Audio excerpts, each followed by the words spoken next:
চিনি বই কি, উনি না থাকলে তো আমিই থাকতাম না, আমার কোনো অস্তিত্বই থাকতো না। ওনাকে ছাড়া আমার শিক্ষা, আমার সব শিল্প সবকিছু মিথ্যে। কোন শিল্পের কথা বলছেন আপনি?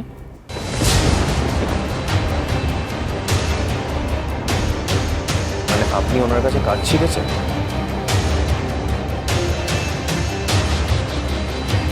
এটাই বলতে চাইছেন?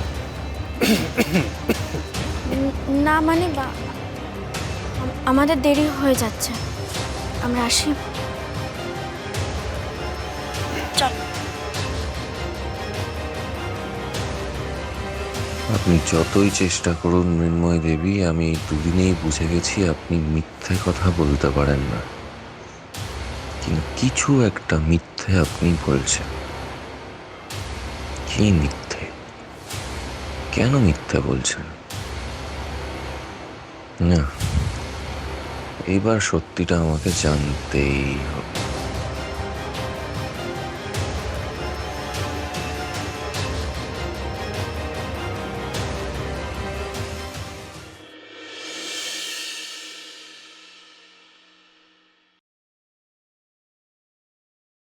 মা, ওই তো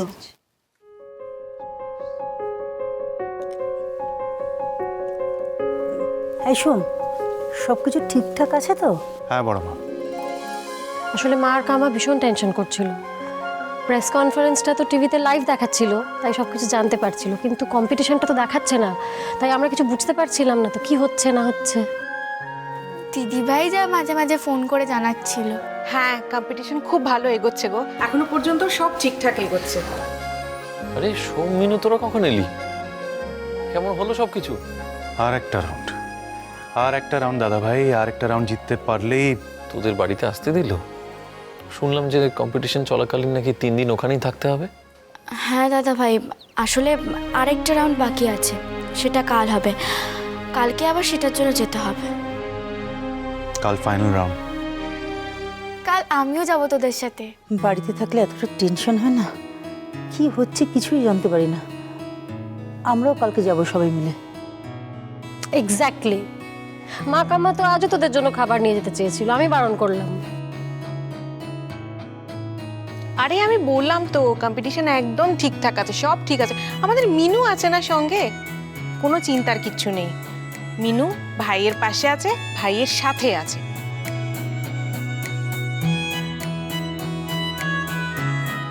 একদম চিন্তা করো না তো। না না দিদি ভাই, কোথায় সব ঠিকঠাক হয়েছে বলো তো?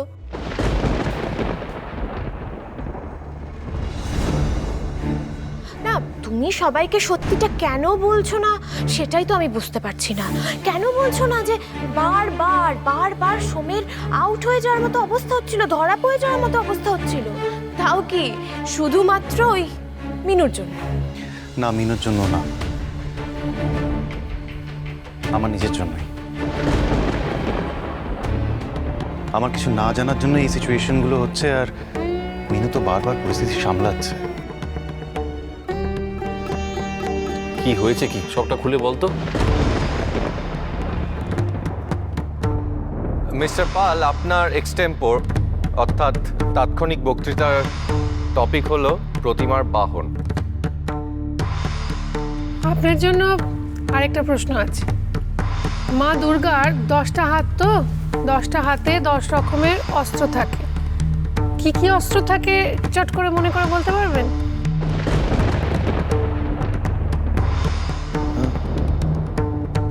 ত্রিশূল, চক্র, ত্রিশূল, তারপর ত্রিশূল। কোন দেবতা কোন অস্ত্র দিলেন একটু ভেবে বলুন, তাহলে অনেক সুবিধা হবে। একটু আমরা শুনি না, কোন দেবতা কোন অস্ত্র মাকে কোন হাতে দিলেন।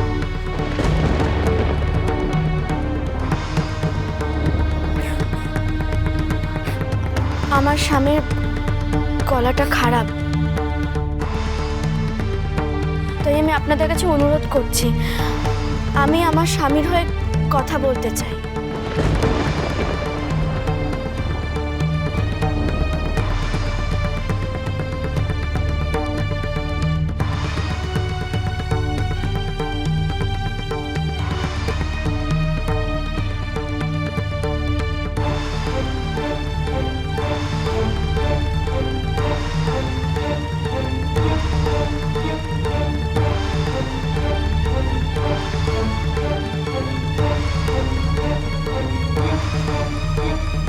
মাই গড, তা রুদ্রদেব কিছু বুঝে ফেলেনি তো?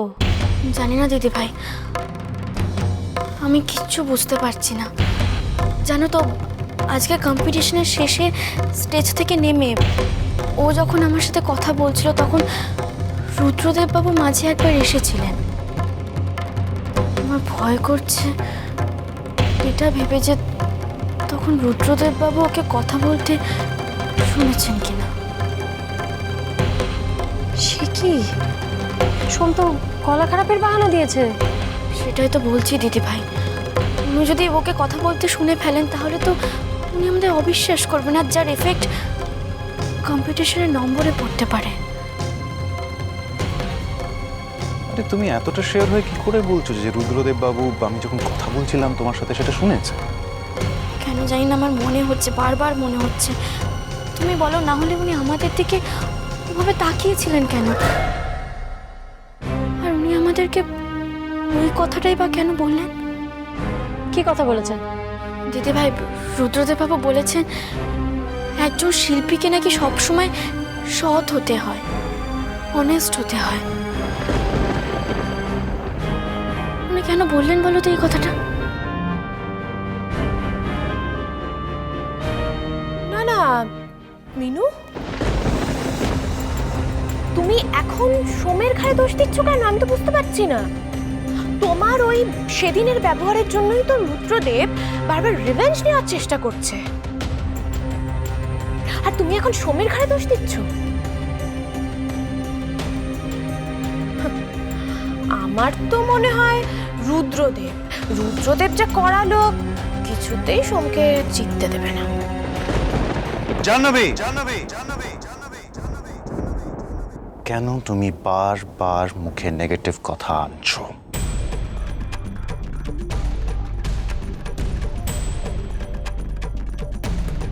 আমি তোমায় বারণ করছি।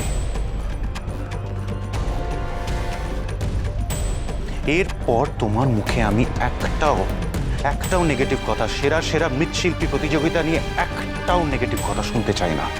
কথা যেন মাথায় থাকে।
অনেক মিথ্যা কথা বলেছি।